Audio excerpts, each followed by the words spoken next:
All right, so here we are. We are in here. No, I know, right? We're like, where's all the fun introduction stuff and everything and whatnot? No, well, my apologies. I am sliding in here like it's been a busy day at this shop.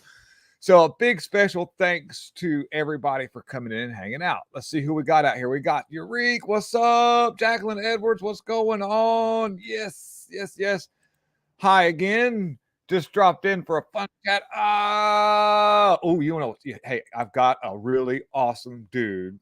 I don't own a really awesome dude, but I have access to this really awesome dude. So let me spread the access. Here we go. Here we go. Here. What's up? Hello, Uh-oh. William. There he is. We got a microphone. Hey, you remember in the 80s? Microphone checker. Microphone checker. Remember that?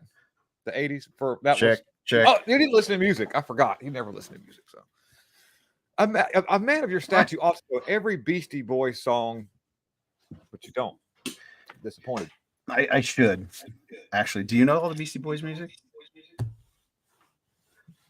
I'm pretty well versed on it, like Sabotage and you know, Intergalactic.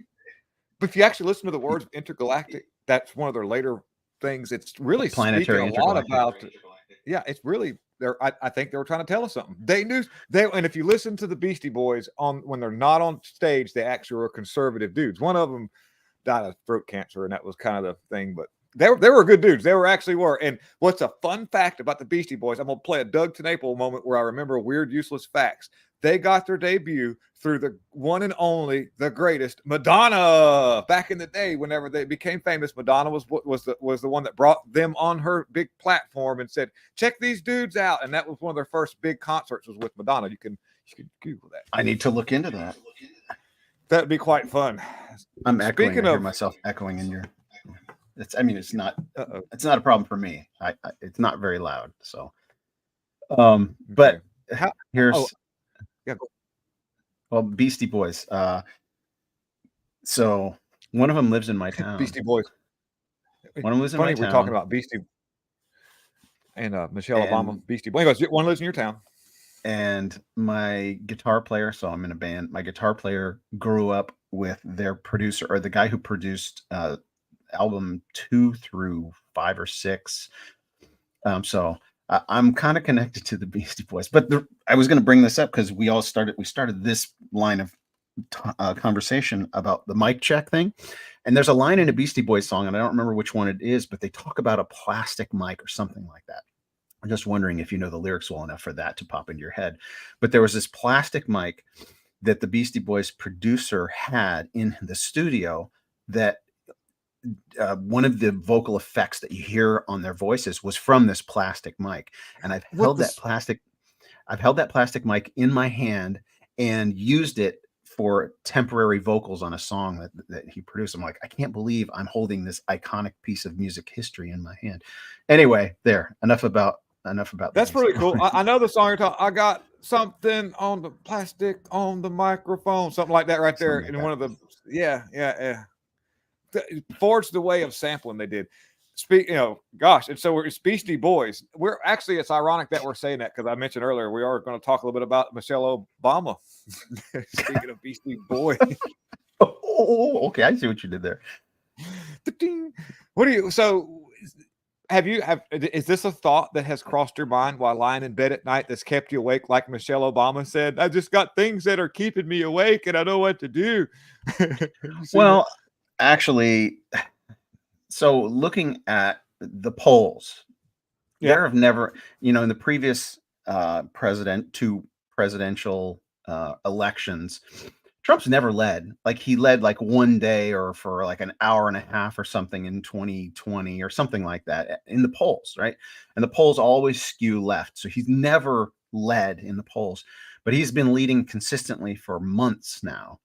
And it only seems to be getting worse, better for us, worse for the left. And so Michelle Obama comes out a couple of days ago. I don't know, she gave some speech and she's terrified of the 2024 election. So I did a video just talking about that. Is she really terrified? And I think she might be. and of what? And it's not what she says. It's terrified that, I mean, she was making the argument that it'll be worse for the Black community if Trump gets elected. And I'm like, okay, you're full of it, because it was the best economy ever when Trump was president, and Black unemployment and Black wealth was growing more than it ever had under Trump's presidency. So that's BS. She's not really afraid of that. What she's afraid of is being exposed, right? Because if Trump gets into office, it won't be like last time, where he'll be hindered at every turn by the deep state. He'll make sure he takes care of that early on, so that he can expose those who've done the most damage to our culture and our country, and that's the Obama administration. So that's what she has to be afraid of. And then some people in the comment section are like, "What? She's running? She's going to run for sure." And I'm like, I don't know. Is she running? It hasn't kept me awake at night, but do you think she's going to run? I'm only making fun of how she was talking. I like to throw that in there. I'm saying she really conservatively, but the things that keep me up, because you don't have control over them, and you wonder, where are we in this? Where are our hearts? What's going to happen in this next election? I am terrified about what could possibly happen, because our leaders matter. Who we select, who speaks for us, who holds that bully pulpit. It affects us in ways that sometimes I think people take for granted. So first of all, I want to point out two things. When they say when it affects us, you've got to remember, when they say it affects us, they're saying, our democracy, and which was republic. They're not talking about you and I, Michael. I think we've stressed this before, but I like to keep stressing this point. When they say it affects us, it means us as in, I ain't talking about y'all, because I'm in my gated community. It's us. What can happen if we elect the wrong people will affect us. And it's funny they can say that with a straight face, because it would affect them. And what's funny is, like, what do you mean affect us? Like, have like low gas prices in 4 years of no war? Oh boy, that would terrible. And then I'd like to point out another thing. To manage for them to pull that look off, they had to back in the female looking like police. They said, "Hey, we need all of I need all you makeup artists to come in here. I need Bondo. I need the Sander." And they're like, make her look more female-ish. They had to give more hormone blockers and everything. It was just to me, it was a scary disaster. But I picture in my head too. Oh, by the way, another thing too. Everybody wants to question Donald Trump. Say, why didn't you arrest Hillary when you had the chance? First of all, I can see his diplomatic approach behind the thing, because he did comment, yes, you should be in jail. And so they watch it. So long story short, if you think about it, it was trying to be diplomatic and say, look, okay, I know she's a criminal. I've got people working on the case. I want to do 4 years of showing you I can actually make a difference in the economy, instead of just being a dictator and arresting everybody that needs to be arrested. But just for the sake of mainstream fake news media, I'm going to give you a resume of how you run a country. And he did, with our independence in energy, our cheap gas prices, 4 years, no war. Just that in itself would have been a great resume to run on, which he did in the second time, which then that second presidential run was probably where, like, we really got to make sure we don't get him in here, because people are really liking this dude. And if he goes ahead and pulls the strings and does what he's talking about doing, there's not going to be any holds bar, because conservative media is taking hold. Independent conservative media. Yeah. And so they made sure. Now, where does Big Mike come in? There's no Democrat candidacy right now. There is none. But Biden hasn't filed paperwork in a lot of states needed to be running. You remember the Tucker Carlson interview where they talked about one of his staffers saying, yes, he's hopped up on uppers. He can't start his day without being shot up with a bunch of something. And that's a real thing. Enhancements. Yeah. And and by the way, Gavin Newsom just recently is on vacation with the Clintons right now in Mexico. Kind of an ironic thing that all the Mexicans are running here and they're running to Mexico. But anyways, So, like Tim Pool, I think he's hit and miss on his predictions, and he's confident that she is going to be on the ticket, right? She's going to be the Democrat candidate. And, you know, it would be unprecedented for something like that to happen, for an incumbent to be removed from the ticket, and then his vice president being not even being in contention, right? It's like, so people are concerned that Michelle would be Tender Place. I love you. I Tender know. Place. I want to love look. your I'd Tender love Place. to. I'd love to get you all giddy. I seen you over there.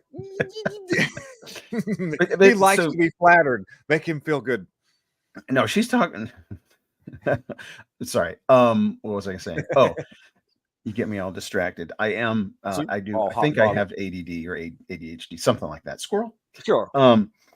So people are thinking she'll be the candidate, which will be unprecedented. But then they're thinking in fear that if she is the candidate, that she will have numbers that overcome the disparity right now, right? That she would actually take the lead. Mhm.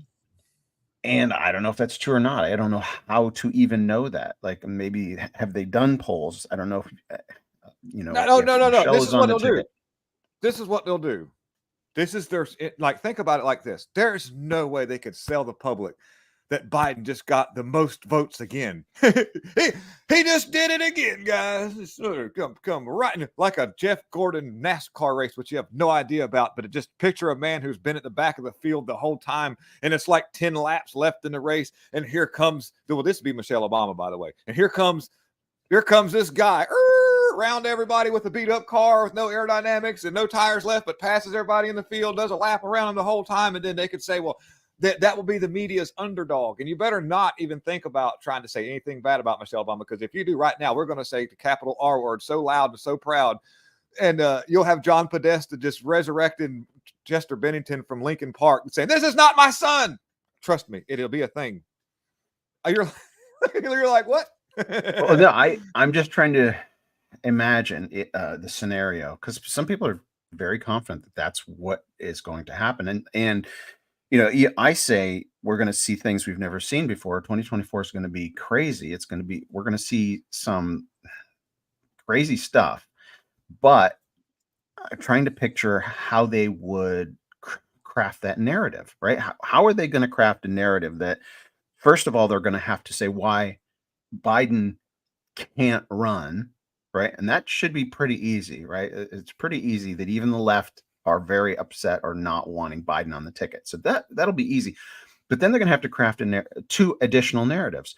Why Kamala Harris, the standing vice president, is not, right? They're going to have to somehow diminish Kamala Harris and then elevate a non-politician, Michelle Obama, right? So these are all these narratives that they're going to have to craft in the next 10 months. I mean, to get her on the ballot, it's going to be the next 5 months, 4 months. I don't know. It's this window that's narrowing, and they're going to have to craft a narrative. And maybe it's just, I don't know how it'll be really easy to campaign against that. It's like they're desperate. But will it be enough, right? It'll if work. Michelle Obama gets on the ticket, it will work. It will work so totally, because right now people are so used to things not being normal that that's the reason. I think that's the reason why they've got everybody so just, all messed up, because supposedly Michelle Obama, she's, got to remember, she's involved in a lot of production when it comes to media. So, she's got her own little talk show, and she's got all these people. You got the Ellen DeGeneres, you've got that woman who slept with everybody, Tom Green. What's her name? Blonde-headed chick. I know who you're talking about.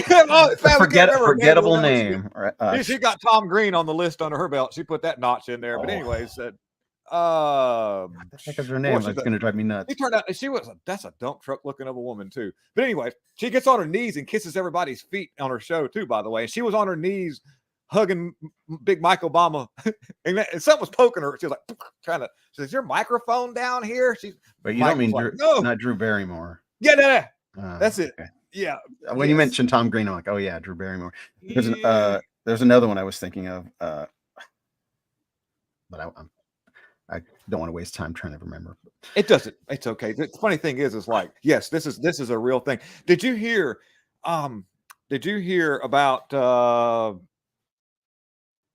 that what they're trying to do with Mayorkas, because we're, this all ties hand in hand, open borders, Barack Obama's policies. Did you hear about kind of what they were talking about with the while you talk for a second, I'll pull the video up, but there is actual, they said if they impeach Mayorkas, then you'll be afraid of what comes in next. Have you seen this? Well, I heard just that headline. It's like, if you get rid of me, you don't want to see who's coming after me or who will follow up.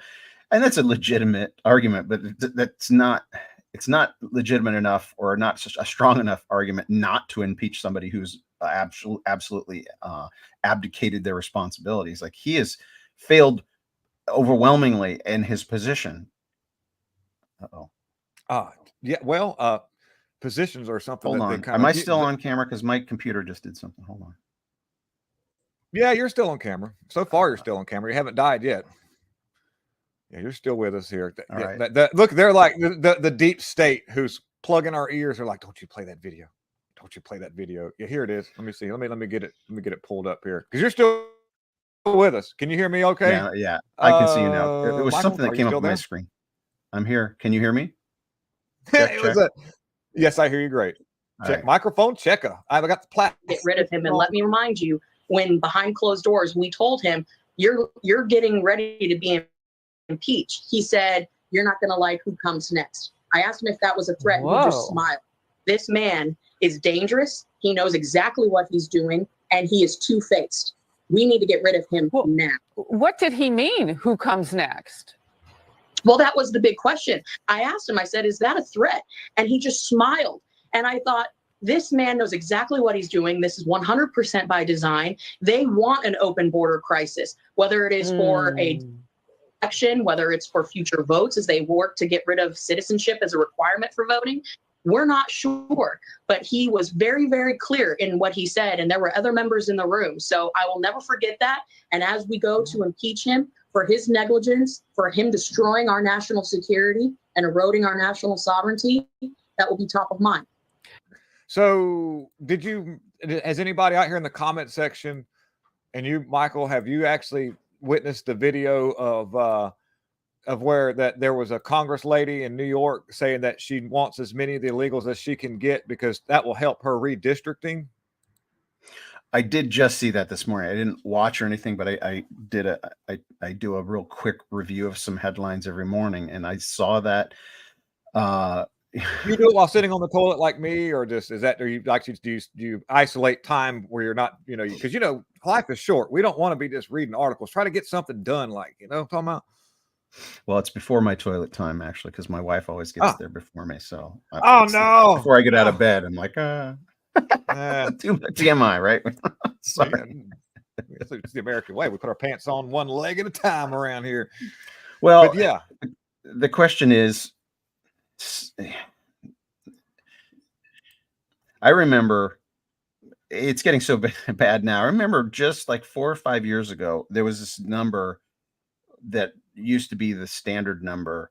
There are 11 million illegal immigrants or undocumented immigrants, right? There's 11 million undocumented immigrants in the nation. And that's a number that was used for like over a decade. That same number. It's like 11 million. Yeah, they stopped using that number. But they stopped using it, right? Over the last 3 or 4 years, they stopped using that number because it's more like 50 million. I mean, they'll say it's about 30 million, if pressed on it, but nobody's being pressed on it, right? So we've got a demographic change to our nation that changes the nation forever, right? Our nation is forever changed because you're not going to get these people out of here. They're not going to leave. And we don't have the capacity to get them out. And we, even under a Trump administration, is going to be essentially you're going to have to crack down on registrations, like voter registration, ID registration, right? You're going to have a vetting. You're going to have to be able to acknowledge that they're here and try and get rid of as many as possible. But you're never going to get 30 to 50 million illegals out of the country. They're just going to become a part of our culture. But and we look at that. But if you make them act right, if you set policy where there can't just be screwing around all the time, then you actually might get productive members of society. Though that's kind of the outcome, right? Start cracking down on Yeah. the ones trying to get here. Start holding the ones that you can accountable. Try to get the ones you can out to the best of your ability. Sending a message saying, "Hey, you can be here, but you got to be cool. Be cool, man." Right. So there will be accommodation, but we look at that as it's terrible, it's horrible. Yes, our nation, it shouldn't have been this way. But if we can if we can stave it off and stop it and get our immigration under control, the vast majority of those illegals who've come in are social conservatives, right? They're social conservatives. They don't want their children being butchered in the womb, right? They don't want men marrying men, right? Well, And at one point it was, but one I would agree it to. So sorry, I have a little bit of delay here. I apologize for that. But I would have to disagree. At some point, it turned into a militant movement now, because I think that at one point when this all started, you did see a lot of conservative people trying to get up here, that trying to make a name or life. And then now that they know that the border is, compromised so far as being closed, bad, I got to say it like that. A compromised border fixing to be closed, compromised to the people who want to take over the country. They are now using like a push-up pop thing and just shoving as many militant age men through here, Chinese, different nationalities, no, and all that. I know what you mean. I agree that that's the faction we have to worry about. It's not so much the numbers we have to worry about, it's the percentage that are here for nefarious reasons. Not all of them. And that's the only reason the people who are come for nefarious reasons, that's why it's they hide within the masses, right? There's so many coming that they can get through. So as far as demographics in trying to shape our culture, and the numbers will not lead to the collapse of the morality, the social conservative, the more, but hidden within those masses are an activist, militant contingent that will be activated, if you will, or there is a war. There is a You're talking about we're sleeper at cells. war. They Yeah, exist. I mean, we're at war already, right? People think, well, war is coming. No, we're at war, right? War does not. People tend to think war is just people facing each other with guns, right? It's like you got somebody physical you can see on that side and somebody physical you see on this side, and their guns are pointed at each other, and they shoot at each other, and they throw bombs at each other. People think that's war. That's just one aspect of war. And so we've been immersed in war for quite a while. And we're going to see this year things that we've never seen before. And when Trump wins, win or lose, we're going to see, I'm not a doomsayer. I'm just saying we're going to see things we've never seen before. It's going to be horrible. Innocent people will die. Injustices will be perpetrated. But I am the optimist because I'm a part of something greater than, oh yeah, show this. What is this? Sorry about that. I since you said something we would never see before, this weigh in on this. Have you seen the video? Do you know anything about this? You don't know anything about this, do you? Is this the tunnels under New York or no? Anything? I got a delay. Yes. These are the tunnels you're coming out of, these underground tunnels? I know very little about this as well, to the extent. Yes. And so I am not trying to downgrade anybody's religion or who they are, because there's good and bad actors on both sides of the aisle. So this has nothing to do with I'm not disliking anybody, but I really thought this was fake. I thought this was fake news when it came out on Twitter, because I was like, no way, but there's tunnels that lead all over the place coming out of the Shabbat, and they found all kind of evidence related to human trafficking, allegedly, possibly, maybe. Isn't that, and it goes all through New York. Isn't that crazy that this is something we thought we would never ever see? Well, so the two kind of takes that I've heard on this, the one narrative that's probably the most prominent one. So all I've really heard about this is Tim Pool talking about, did you hear about some Jewish, under the Jewish synagogue or Shabbat, or in New York City, that there were tunnels, et cetera, et cetera. And so when I first heard it, I thought he was doing that. You know how when you switch the names, like when you talk about, Trump let illegals across our border or something, and it's like, no, it wasn't Trump. It was actually Biden, right? It's the gotcha thing. So I thought Tim was doing that about the Palestinians in Israel. I thought he was saying, there's these tunnels under the city, et cetera, et cetera. So, but then he continued, and then I saw another article. I'm like, oh, and so what the other explanation is, not so much a nefarious covert network, but some young Jewish guys taking advantage and building a hideout and doing some of their own illegal activities there, right? There's no sin, and wickedness is not exclusive to one or another ethnic population. And so the Jewish community is a tight-knit community, and you're going to have within that tight community subcultures and subgroups. So I don't know enough about what's going on here to really speak articulately on it. I've seen other videos.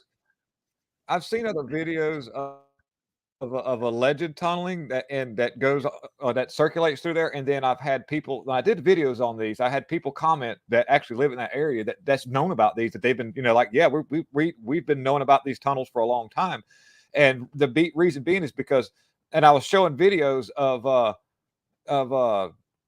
like, tunnels have been there for a long time. You're going down a stairwell it's been there for years, and you go in another now whether or not that's the exact same image of those tunnels, I'm not sure yet, but it's really like there was a video of one of the prominent content creators that's a Jewish rabbi, and is a younger fella. He's coming out of one of these like grates, and I have the video of them welding the grate up here. Check this out. Let me show you this. This was I'll see if I can find the video before we're running a little short on time. But the only reason why I'm just saying is because,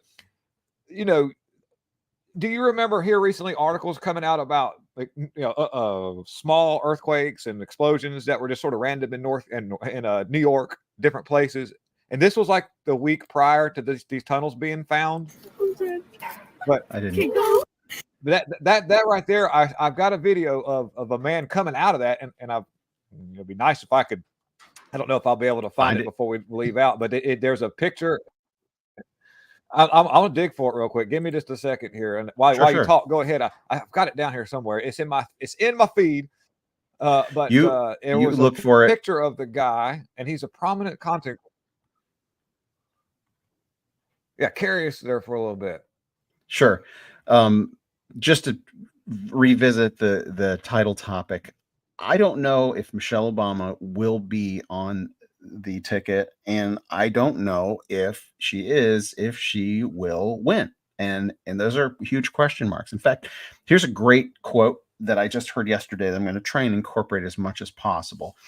It's more important that we have unanswered questions than we have unquestionable answers.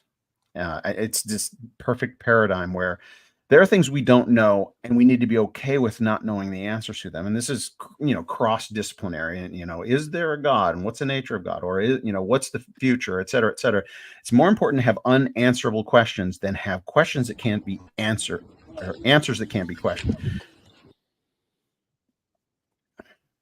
All right, is this the video? You see that? Yeah, guy coming out of the grate. Yeah. So I thought this is a YouTuber. Okay, I thought that. Okay, I'll show you the guy. Let me get back. Okay, let me find this. I'll show you that they found a picture of the dude that puts the two together. Hopefully, did you? Why doesn't it do right? It's supposed to. Yeah. So I found the dude. I remember where it's at, but it's right above that thing. Yeah, here we go. Come on, now I know where it's at. Did I go too far? There was an explosion in Texas too. Lloyd Austin doing some. Oh, here we go. Okay, yeah, here we go. There's the guy. There he is. You like that? Can you see that? Am I up still? Am I still there? Yep. You're there. Yep. Let me see. Yeah, that's it. 10 seconds. Okay, look at that. So, oh, we got 10 seconds.